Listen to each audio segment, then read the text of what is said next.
Well, thanks, Mario, and it was a pleasure serving with you. I saw Ileana is here. Where's Ileana? We used to work together as well.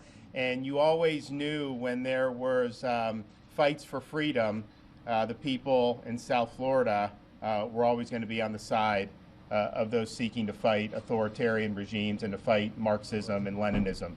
And we're here at with the Bay of Pigs veterans. 60 years ago, 6 decades, they knew what was at stake, and they put their lives on the line to be able to have a free Cuba.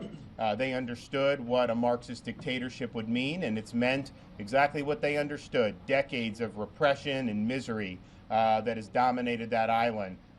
We are now in a situation, maybe for the first time since then, where you have a real shot to have a change, to have freedom sweep the island. You have people who are being very brave that are out on the street knowing the risks that they're facing. And we have had many of these people have disappeared. We don't know where they've gone. The regime is absolutely cracking down. And so these are times where people who support freedom need to stand together, and we need to stand with the people of Cuba.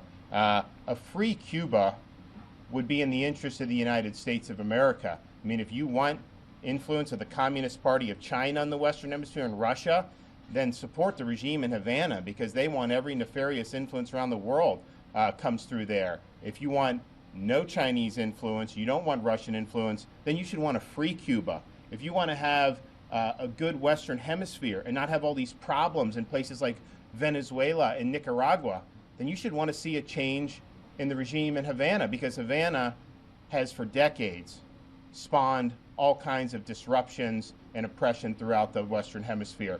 So we have an opportunity as a country. Certainly the state of Florida stands unequivocally with the people of Cuba. We have an opportunity, though, to make a difference. And it requires leadership from the White House. It requires the president to show and take tangible steps to stand with the people of Cuba. Don't do things that are going to bolster the regime. Don't do remittances. Don't help Venezuela. Don't do any of those things.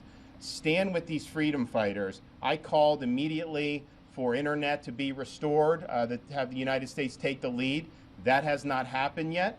There's a bunch of different ways where that could possibly be happening. And what I've told people is, look, if the U.S. government won't do it, if we can do it in Florida, if there's a company that will do it, we'll work to do it. I mean, this is really, really important, and really is a no-brainer for something that we should want to see. So I thank everybody who's been in this fight. I think this morning we had a couple different events and heard some really heartbreaking stories about what is happening over there, and now's the time to be able to stand up. So I want to thank the House of Representatives member, Leader McCarthy, all the other representatives for coming down here and listening firsthand. I think they were already on the same page anyways, but I think their resolve is probably going to be strengthened now hearing some of the powerful stories. And so this is an important moment.